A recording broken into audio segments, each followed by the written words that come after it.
Madam Speaker and members of the Assembly, I come this morning with an extremely heavy heart and I'm trying to get past it. But a lot of things have happened that I guess I've been a part of or not.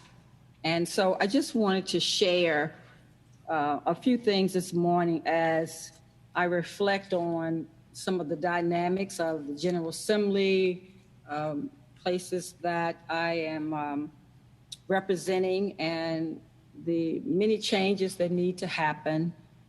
So at this time, again, thank you for allowing me this point of personal privilege.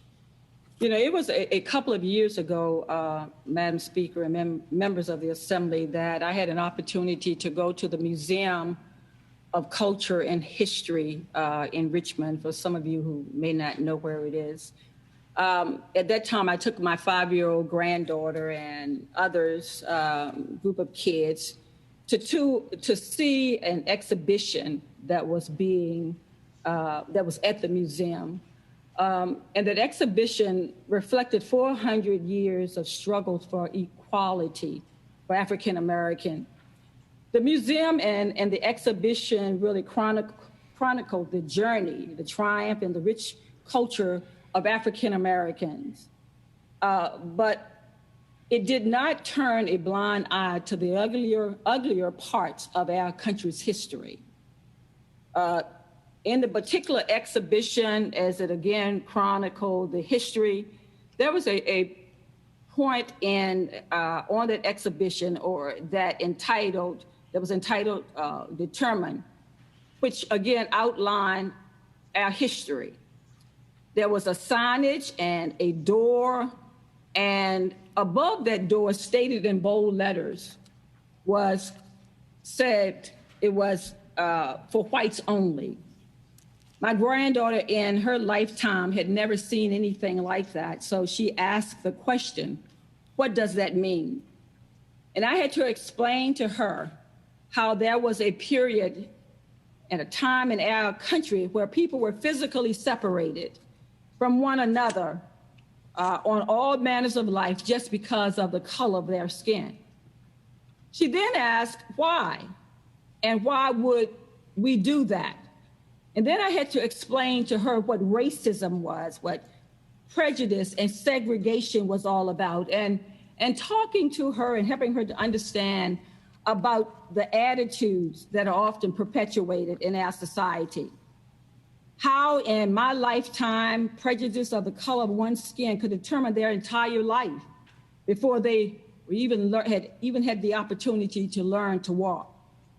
This isn't a conversation that you would want to have with a 5-year-old granddaughter, but it's one that you need to have, and especially in light of our time.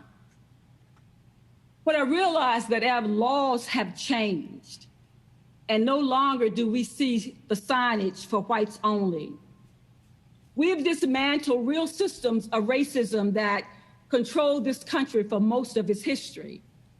And I'm proud to say that we strive to honor that work in this body today. But are we truly equal today? And how much has mentalities and attitudes changed? Being a white person in America is still an advantage in 2021. Now, here's the thing.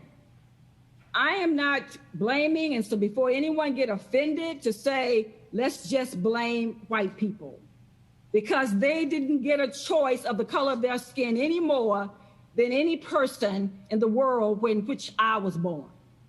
But to my white colleagues, I'm pleading to you to step back and just think about the struggles that Blacks and African Americans face every day. Know that people that look like me, that we still struggle to be relevant.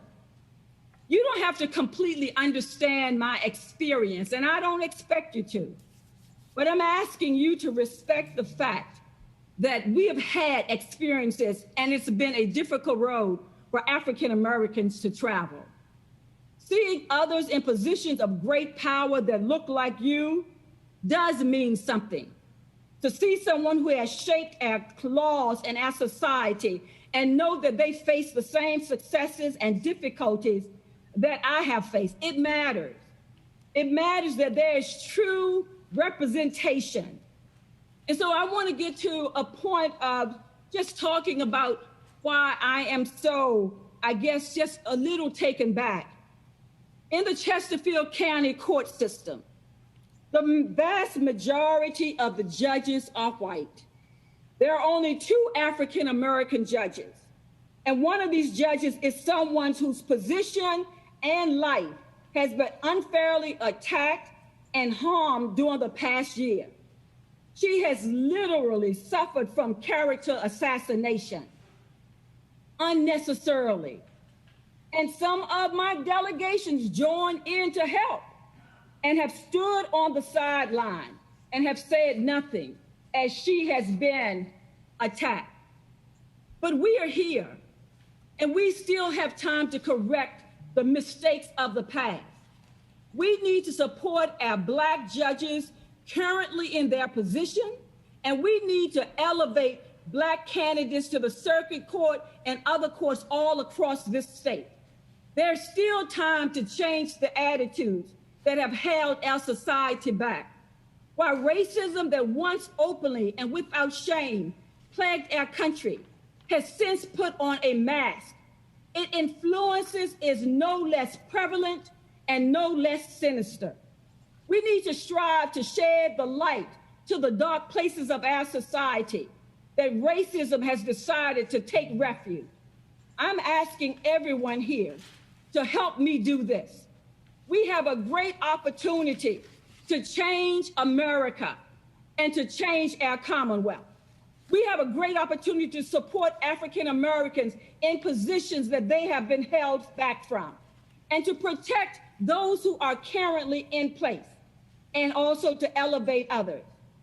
I will end with this. This is the quote by Dr. King, what Dr. King once said. He who passively accepts evil is as much involved in it as he who helps to perpetuate it. He who accepts evil without protesting against it is really cooperating with it. In this month, we respect the history of African American, but if we genuinely want to respect this history, we need to fight.